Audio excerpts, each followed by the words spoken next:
Before I call the Secretary of State, I would like to point out that the British Sign Language interpretation of the statement will be available to watch on Parliament Live TV. I now call the Secretary of State, Sajid Javid, to make his statement and welcome him back to the front bench at the same time. Thank you, Mr. Speaker, and I'm extremely grateful for you accommodating the timing of this statement today. I'd like to update the House on the pandemic and our roadmap to freedom.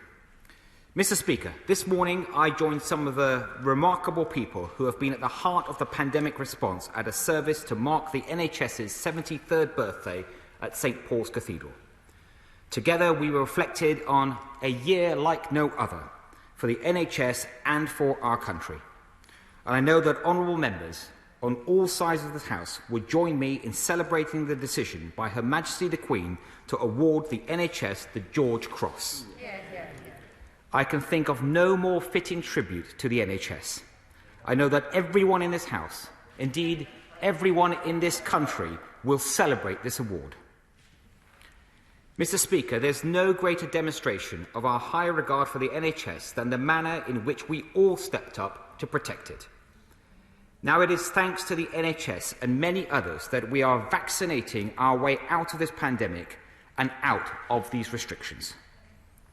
86% of UK adults have had at least one jab, and 64% have had two.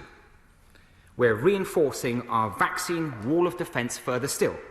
I can tell the House that we are reducing the dose interval for under 40s from 12 weeks to 8, which will mean that every adult should have had the chance to be double jabbed by mid-September.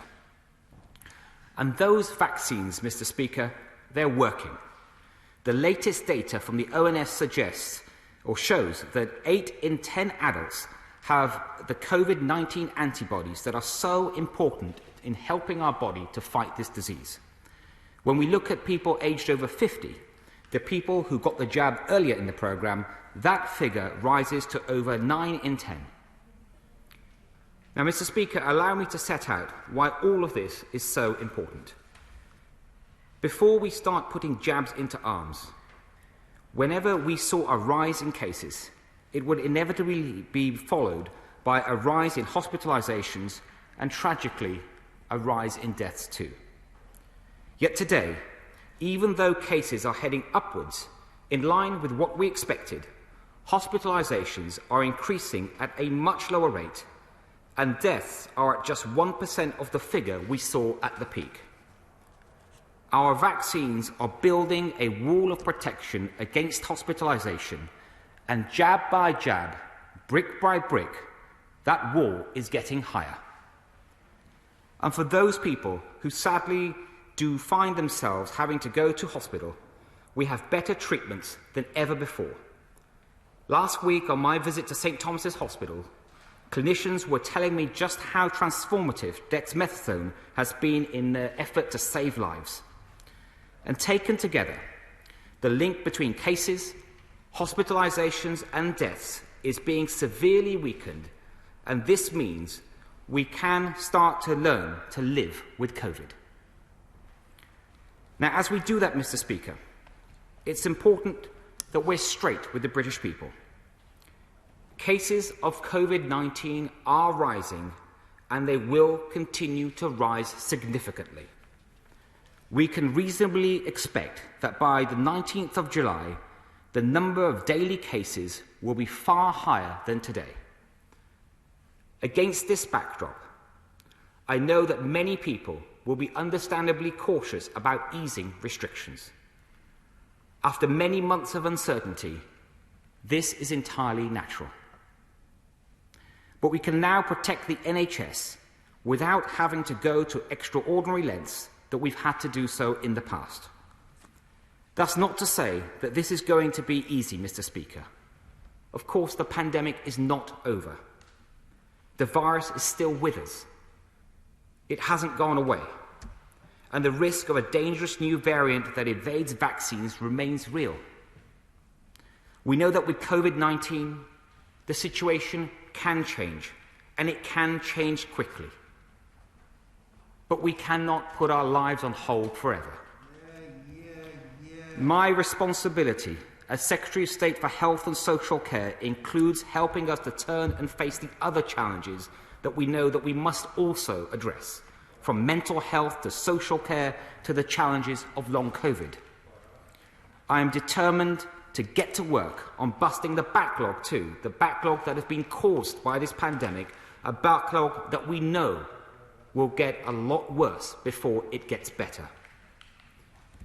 Now, as I said to this House, as I set out, Mr. Speaker, last week, I remain confident that we can move to step 4 in England on the 19th of July, and that the government will make its final decision on this on the 12th of July. So today, Mr. Speaker, I wish to set out further details of what step 4 will look like. In essence, our national response to COVID will change from one of rules and regulations to one of guidance and good sense. We will revoke all social distancing guidance, including the 2-metre rule. Hallelujah! Except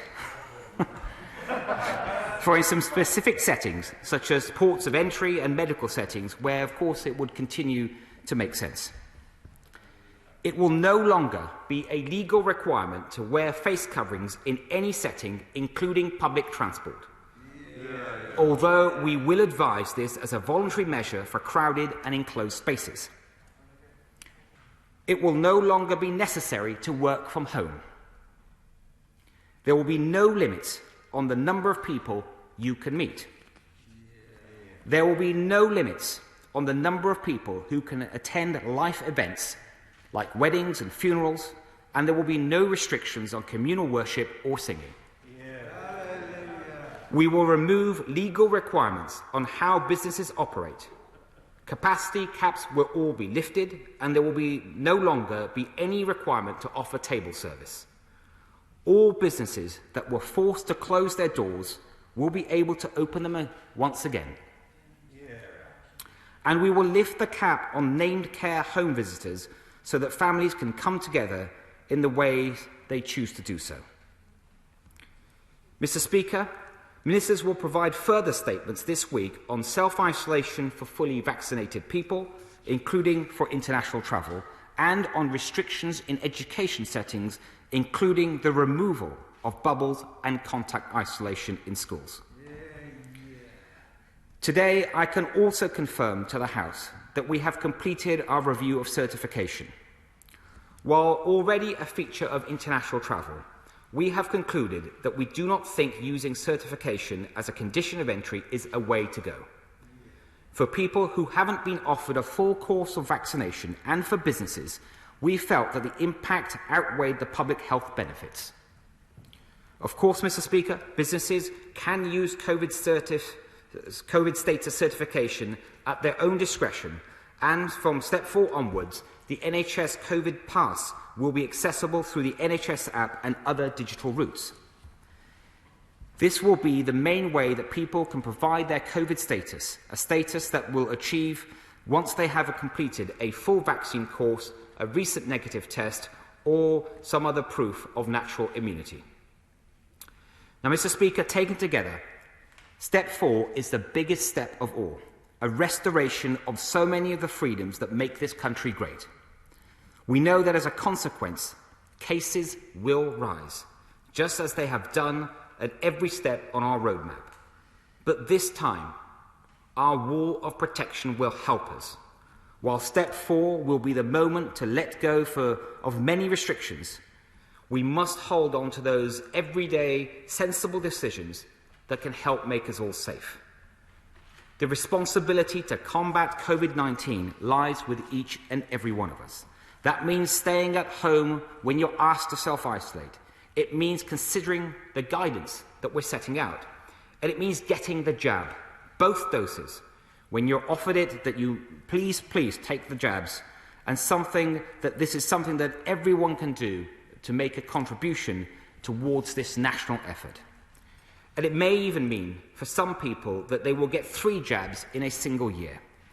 Last week, the JCVI provided interim advice on who to prioritise for a 3rd dose, and our most vulnerable will be offered booster COVID-19 jabs from September in time for the winter. And preparing for the winter ahead is not just about COVID, but flu as well. Because of the measures in place this winter, almost nobody in the UK had flu for 18 months now. That's obviously a good thing, but it does mean that immunity from flu is down. This winter's flu campaign will be more important than ever, and we're currently looking at whether we can give people the Covid-19 booster shot and the flu jab at the same time. Mr. Speaker, step 4 is the next step in our country's journey out of this pandemic. I know that after so many difficult months, it is a step that many of us will look upon with a great deal of caution. But it is one that we will all take together, with a growing wall of defence against this virus, a wall that each and every one of us can help build higher.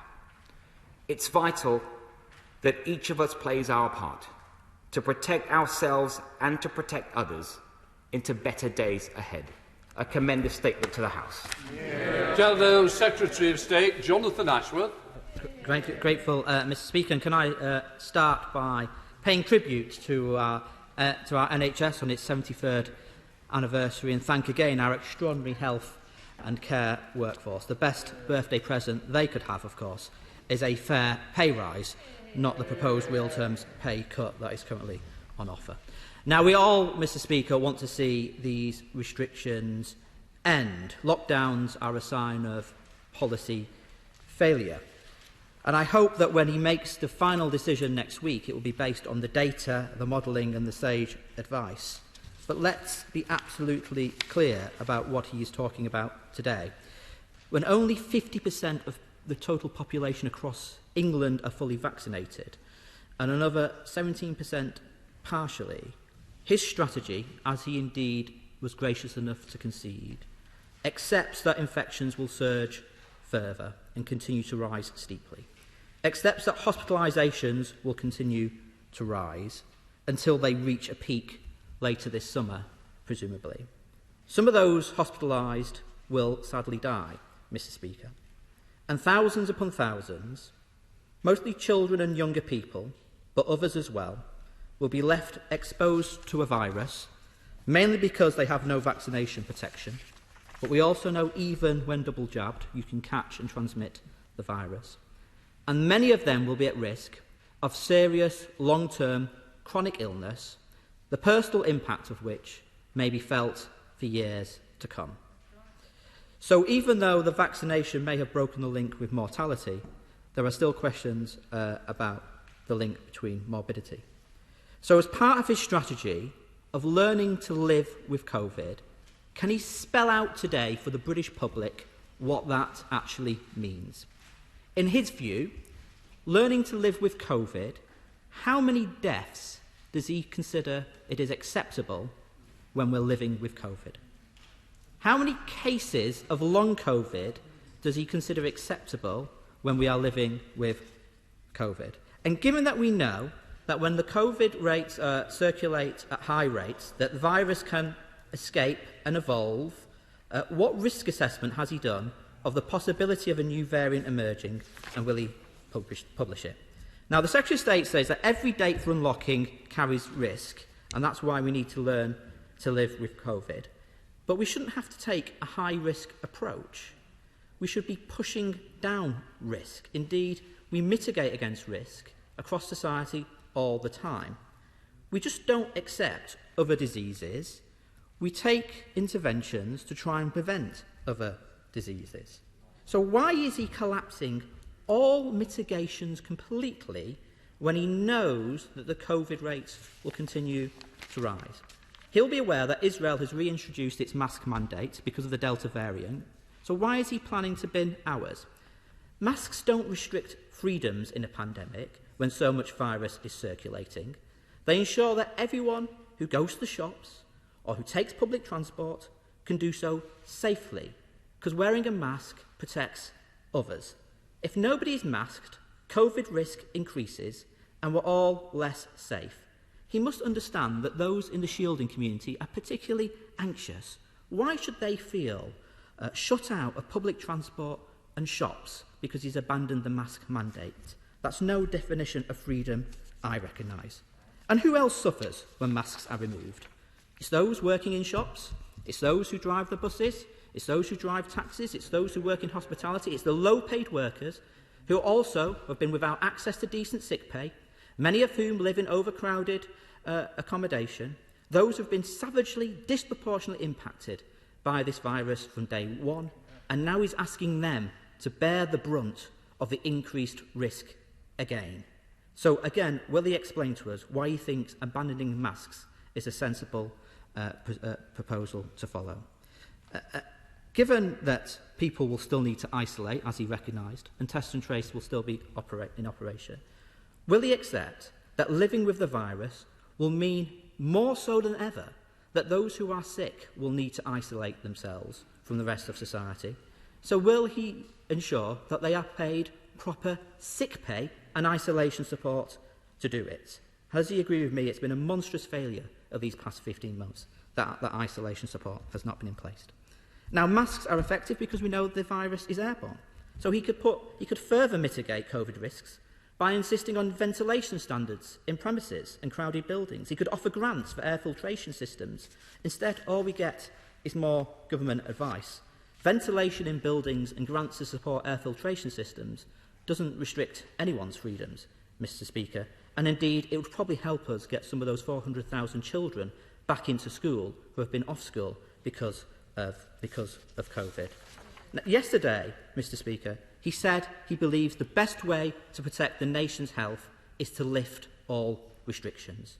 Now, I know he boasts of his student years at Harvard studying pandemics, but I think he may well have missed the tutorial on infectious disease control, because widespread transmission will not make us healthier.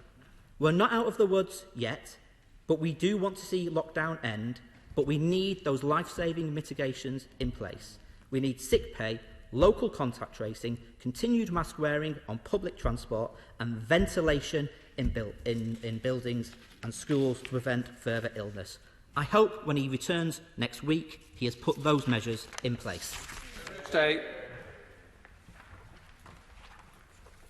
Thank you, Mr. Speaker. Can I thank the right honourable gentleman for his comments, and just turning to those.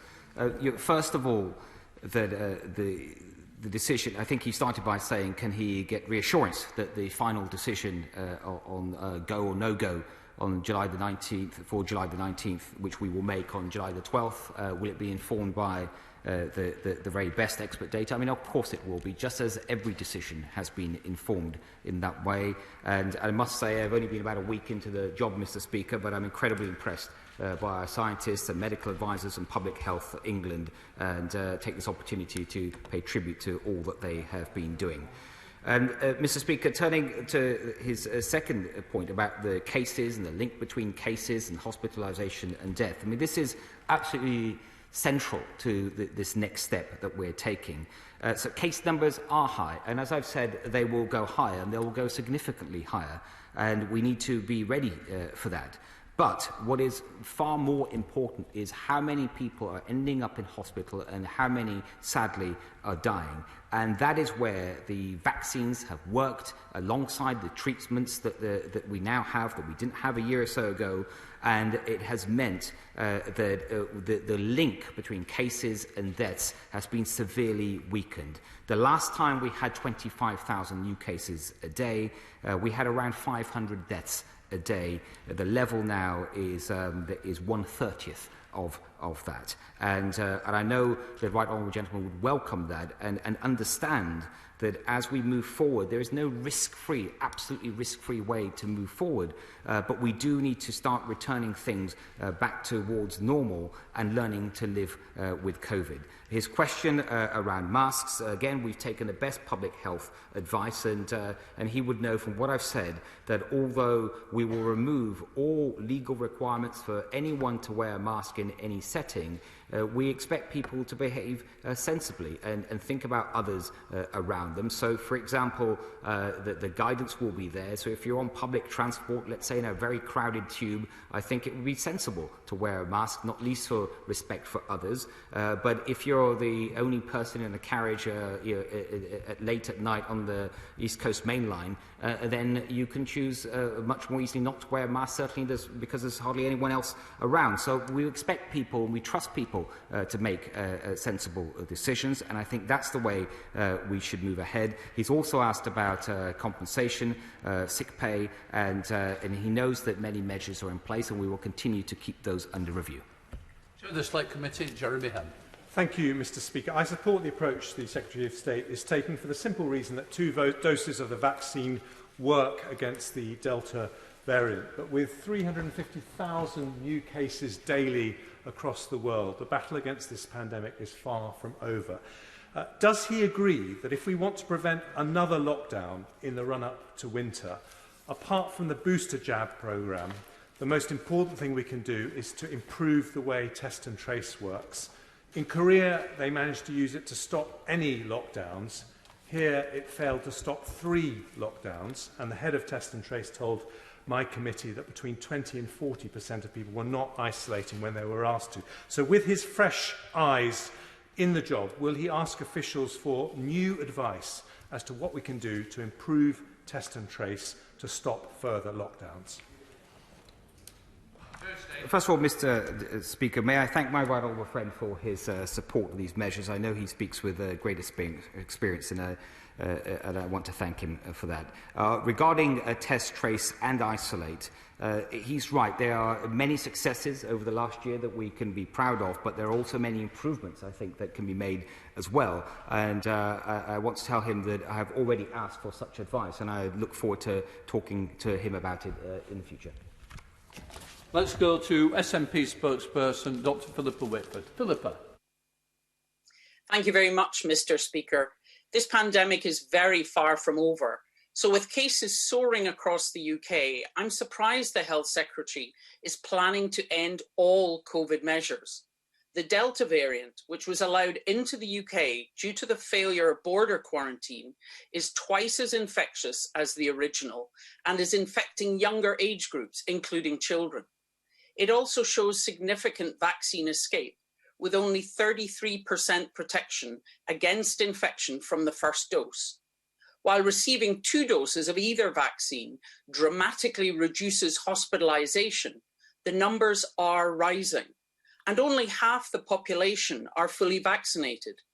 That means the other half are not, and many won't have that opportunity until near the end of September. The Secretary of State talks about the percentage of adults that are fully vaccinated, but he must know that isn't how herd immunity works. It's achieved by reducing the number of susceptible people in the whole population to stop onward spread of the virus. The UK government's failure to lock down last September allowed the Alpha variant to emerge in the southeast of England and spread across the UK, and indeed the rest of the world. So if the Health Secretary is going to just let it rip, how does he plan to avoid generating yet another UK variant with even greater vaccine resistance? With over 150,000 people dead, why has he returned to the false narrative that COVID is just like flu? Is it just wishful thinking? And why is he planning to end even simple measures like mask wearing? He has suggested people need to just learn to live with it, but appears to be completely ignoring the risk of long COVID, which is already affecting over 1 million people, including children. So how does he plan to avoid soaring cases of long COVID in unvaccinated young adults and children? Does he consider them to be collateral damage or just a price worth paying? Mr. Speaker, I have to say the Honourable Lady, she started off well, but her points that she made just completely degenerated into political point scoring. And she should know much better than to engage in scaremongering of the Scottish people, of the British people. And she has no respect for what is happening and trying to treat this whole issue with a degree of respect and seriousness. I mean, she's using phrases like "let it rip." If anything, Mr. Speaker, the only part of the UK where cases could be described as ripping would be in Scotland, where the case rate is higher than any other part of the UK. In fact, I think they have the 7 of the 10 highest hotspots in terms of number of cases throughout Europe, and the Honourable Lady should reflect on that. And then she claimed that I suggested that somehow that COVID is like flu. I've never said that. It would be complete nonsense for anyone to suggest that COVID is like flu. She should think about the millions of people across the world, the thousands that have died in the UK. I think, how dare she suggest it's like flu in even raising that.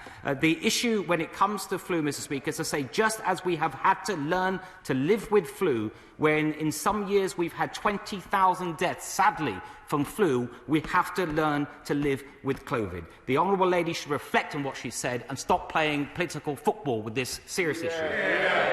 In the House, Peter Bottomley.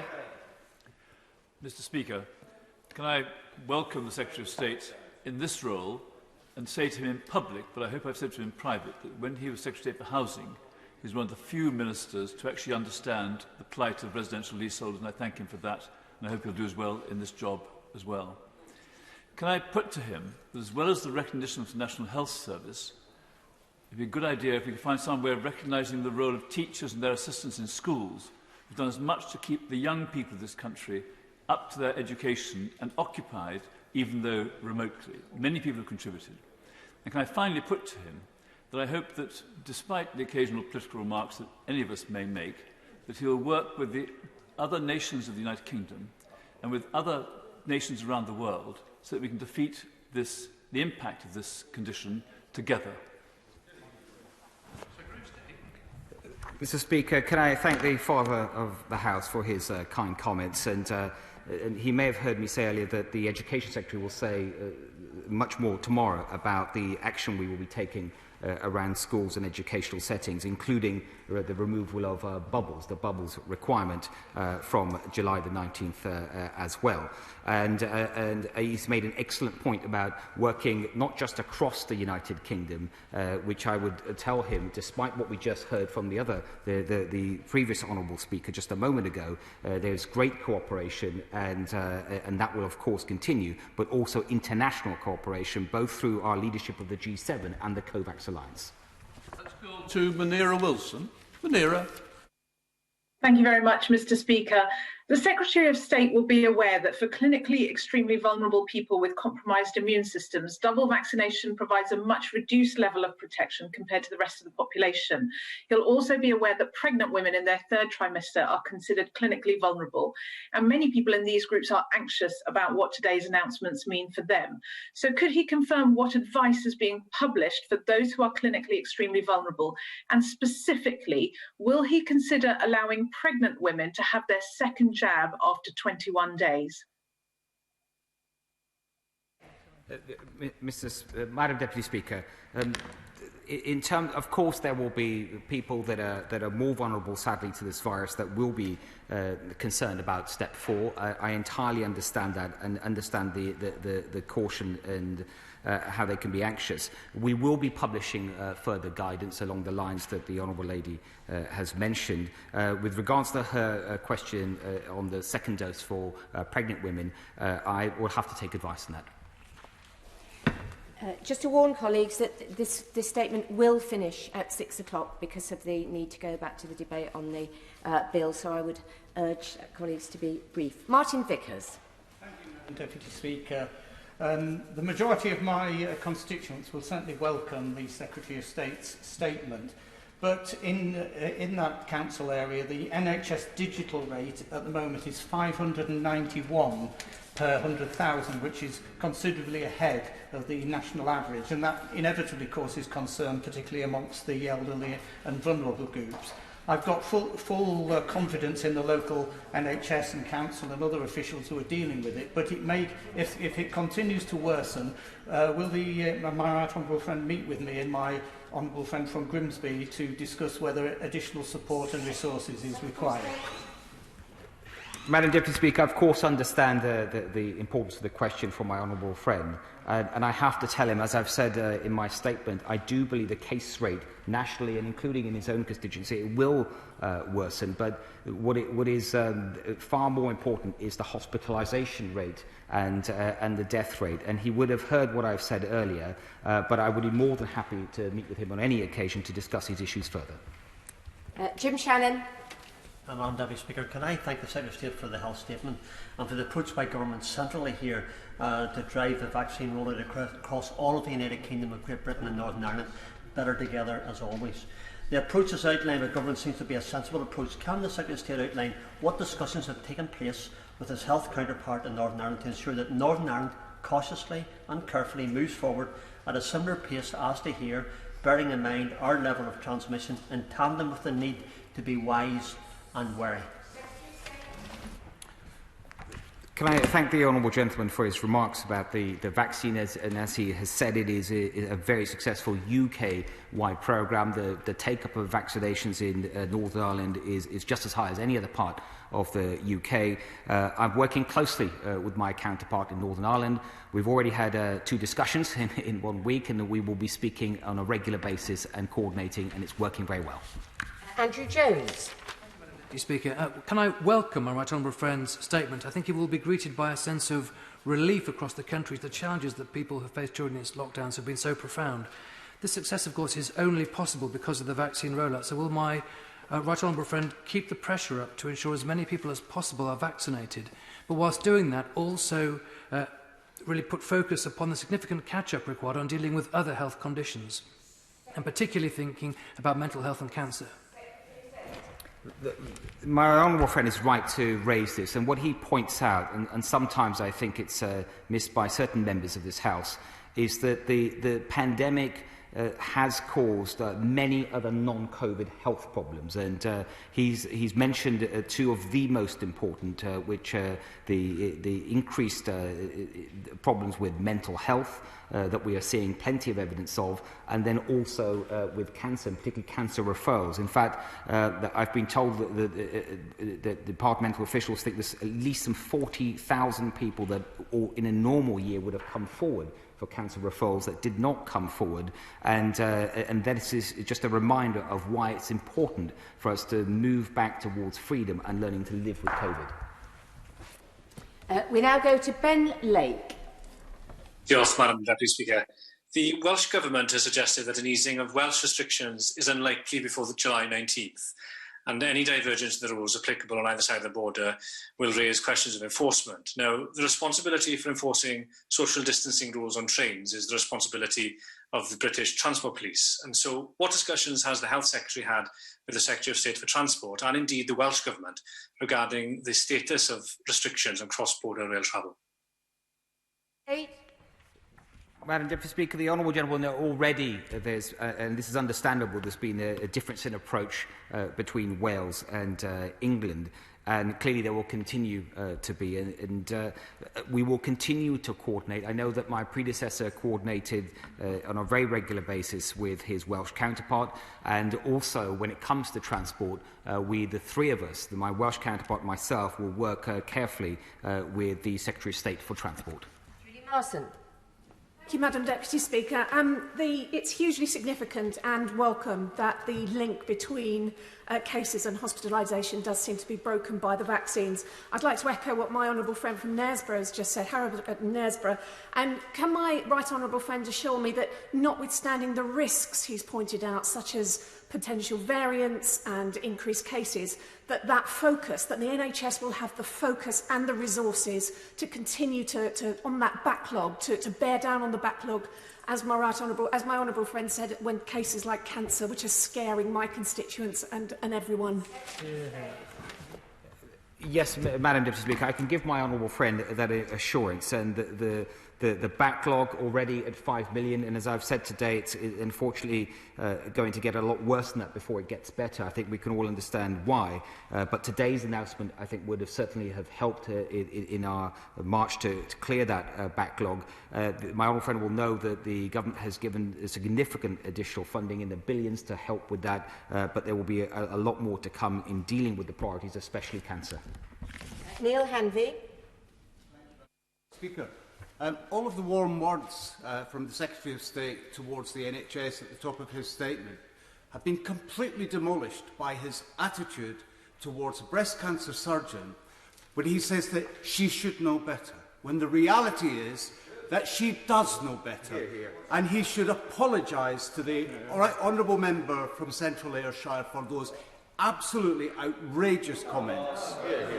And to use the escalation of cases in Scotland as a political tool is absolutely disgraceful. I want to talk about the... Madam Deputy Speaker, I do not agree with the honourable gentleman. We now go to Mark Harper.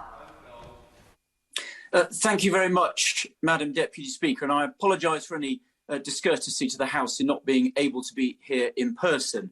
The Prime Minister has confirmed that there will be contingency measures in place for winter. And even if they're not legal restrictions, they will have that effect on business. Can the Secretary of State confirm what they are and publish the detail so members can scrutinise them at the earliest opportunity? Madam Deputy Speaker, I can tell my right honourable friend, I believe what he's referring to is that we will be keeping in place contingency measures, and particularly for local authorities, the so-called number 3 regulations, at least until the end of September, in case those powers are needed in the case of a local breakout. And of course, there's no intention at this point that those powers will be used, but we believe that it is necessary to have powers in place just in case. He would have heard me earlier talk about the risk that still exists from new variants, and that is the plan, but I'll be happy to discuss with him further. We now go to Caroline Lucas. Thank you, Madam Deputy Speaker. Can the Secretary of State explain why, when other public health and safety measures aren't left up to individuals to decide, he thinks that's an appropriate approach to COVID? Failing to mandate mask wearing in stuffy, crowded places like public transport, where people are often pressed together for much longer than 15 minutes, risks high costs. Allowing people to choose whether or not to put others at risk is both reckless and unfair. If the freedom to pelt down the motorway at 100 miles an hour is restricted because it poses risks to others, why, with millions still unvaccinated, with some immunosuppressed, and with the risks of long COVID rising, why does the Health Secretary not apply the same logic to mask wear? Secretary of State.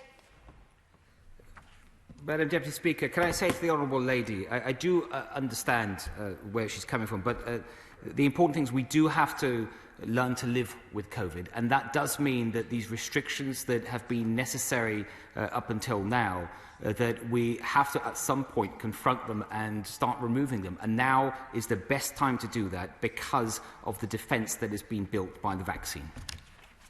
Sir Desmond Swayne. We will never again sacrifice free enterprise, freedom of association, and indeed freedom of worship in order to manage hospital admissions ever again, will we? Madam Deputy Speaker, I take it from that my right honourable friend is pleased with today's announcements. Clive Efford.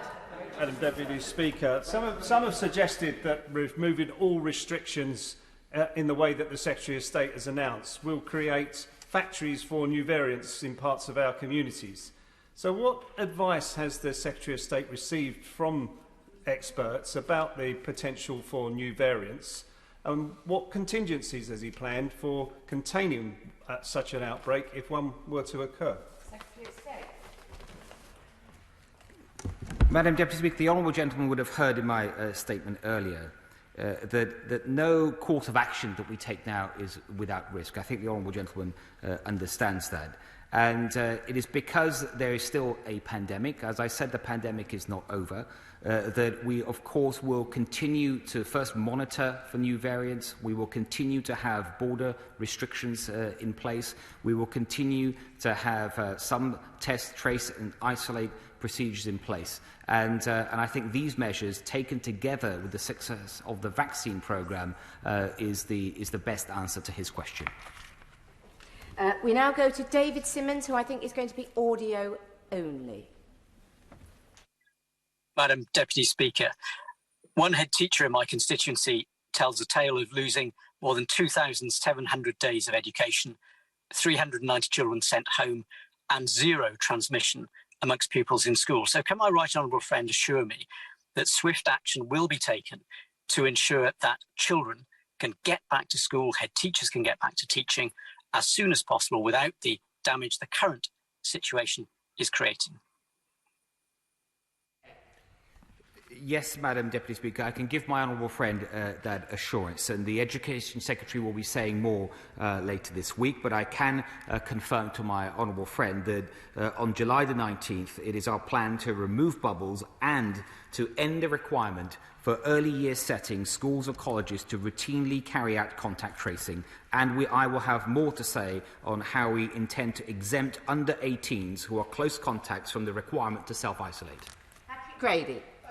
Deputy Speaker, given that masks help reduce the spread not just of COVID but all kinds of respiratory diseases, isn't it important to avoid mixed messages and actually encourage everyone to continue that kind of practice and the likes of good hand hygiene as a relatively routine part of a new normal to stop coughs and sneezes from spreading diseases? Secretary of State. Madam Deputy Speaker, I think what the honourable gentleman is suggesting is that people should have the freedom to wear a mask if they wish, but it should not be mandatory. It should not be mandated by law. And there are countries, I lived in Singapore for 3 years, where people would wear masks if they were feeling unwell out of respect for others. And if people choose to do that here, that'll be a good thing, but it won't be a requirement from the government. And as I said earlier, that in certain settings, if in a crowded place, let's say on the tube in London, I think many people, despite not being a legal requirement, would choose to wear masks. We now go to Caroline Noakes. Thank you, Madam Deputy Speaker. The immunosuppressed want to know what the plan is for them. Will they be allowed tests for spike antibody levels on the NHS? And will they be able to get a booster before September if their antibody tests show they have no protection despite being vaccinated? State. Madam Deputy Speaker, it's an important question from my right honourable friend, and we are still considering what more we can do to give more confidence to the immunosuppressed, and we will be saying more on this shortly. We now go to Paul Blomfield. Thank you, Madam Deputy Speaker. Until recently, ministers were saying decisions would be based on the link between infection and hospitalisation. But although the link has been weakened, it's not been broken. Hospitalisations are up 20% in the last week. They've doubled in a month. We all want to unlock the economy, but surely we should maintain barriers to infection where we can. The Secretary of State has said that wearing masks would be a good thing. So will he accept that requiring them on public transport, in essential shops and in similar locations would make sense and would reassure people? State. Madam Deputy Speaker, no one is suggesting that the link between cases and hospitalisation because of the vaccines has been completely broken. What I've said, and this is the fact based on the evidence that we are seeing, is that it has been significantly weakened, and that is clear from the data we're getting on a daily basis. If you look in England, the case rate of 25,000, and I think less than 2,000 people currently with COVID in hospital, which is far, far lower than what we've seen before when we had such a high case rate. Mary Robinson. Thank you, Madam Deputy Speaker. I'm grateful to the Secretary of State for his statement today, setting out the way forward. In the 150 years since the foundation of Cheadle's Together Trust, it's championed and cared for people from 18 to 30 years old with disabilities. Meeting with their dedicated team last week, it was clear that having navigated the challenges of COVID, they're preparing for the future. As the government looks to set out a new vision for health and social care, can the Secretary of State reassure voluntary and third sector bodies like Together Trust that they will have their invaluable contribution recognised and be included as equal partners in its design? Madam Deputy Speaker, I'm very happy to give my honourable friend that assurance. The Cheadle Together Trust and many other third-party and voluntary organisations across the country really stepped up during the pandemic when the country most needed it, and we will continue to work with them, and I think at a suitable moment we should give them the recognition that they deserve. Bergen. Thank you, Madam Deputy Speaker. It's a dereliction of duty by the Secretary of State for Health to tell people to live with the virus whilst denying people the basic financial and other support that they need. In 2 weeks' time, with restrictions lifted, there could be over 60,000 cases per day. The government says it will surge further. Huge numbers are denied the self-isolation payments. Tens of thousands of people each day will be forced to isolate on statutory sick pay of just £96 per week. So I ask the Secretary of State for Health, could he live on £96 per week? Secretary of State.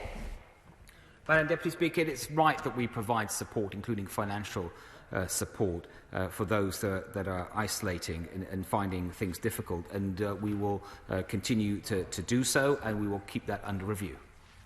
Dr Luke Evans. Madam Deputy Speaker, I'd like to draw the House's attention to a story over the weekend of 3 batches of AstraZeneca vaccines affecting 5 million people and the prospects of travelling to the EU. I must declare an interest. I've vaccinated many people with this batch and indeed had the batch myself. So can he confirm that this is purely a bureaucratic issue, that the vaccines are exactly the same, and update the House over what talks he's had with the EU to resolve this problem? Secretary of State. First, can I thank my honourable friend for the work that he's personally been doing during the pandemic. And what I can tell him that all doses that are used in the UK have been subject to very rigorous safety and quality checks, including individual batch testing and physical site inspections. And this is all done by the medical regulator, MHRA. We now go to Ben Bradshaw. Given Americans and other Europeans have already been free to travel again for some time, and given we were promised a vaccine dividend, when can the millions of British families separated from loved ones abroad, or simply who want a foreign holiday, expect to receive the same freedoms back that other Europeans and Americans already enjoy? Madam Deputy Speaker, I can tell the honourable gentleman very, very soon, and the Secretary of State for Transport will have more to say on this very shortly.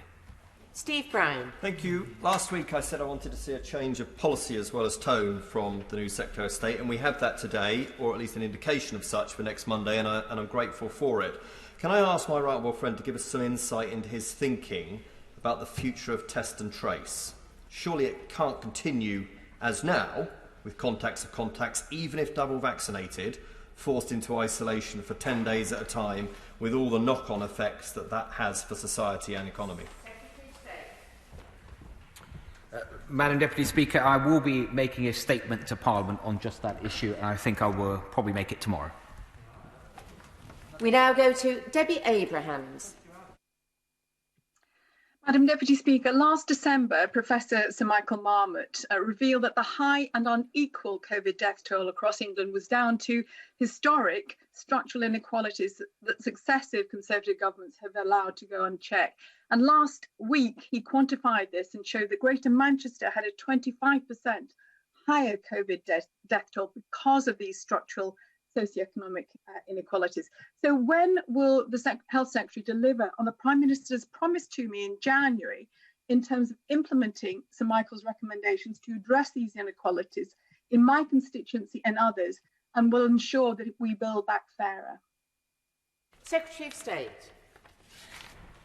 Madam Deputy Speaker, it's an important issue that the Honourable Lady has raised, and we have seen, sadly, through this pandemic, because of various inequalities up and down the country, some people have suffered a lot more than others. So it is an important point, and we do need to do more. We do need to all collectively learn from this, and I want to give her the assurance that I know that Public Health England and the CMO, the Chief Medical Officer, are looking into this and will be reporting to ministers shortly. Final question, Hugh Merriman. Thank you very much, Madam Deputy Speaker. I welcome this statement from the Secretary of State. Can I just ask for clarity? The legal requirement to wear face coverings, including on public transport, it states, we advise this as a voluntary measure for crowded and enclosed spaces. Should that be crowded, enclosed spaces? And does he intend to put out guidance? And what will he do to ensure that private operators can't mandate it outside of that guidance? Thank you. Madam Deputy Speaker, I can tell my honourable friend I think the guidance is really asking people to use their common sense. That if there are many other people around them, particularly if the people around them might be more vulnerable, let's say older people, or for some reason people that may be as a group unvaccinated, then we're just really saying use your common sense. And I think everyone in Britain will do just that. In terms of private settings, it will be up to private businesses, shops, for example, to decide what they wish to do. I thank the Secretary of State for his statement and will suspend the House for 1 minute to make arrangements for the next business.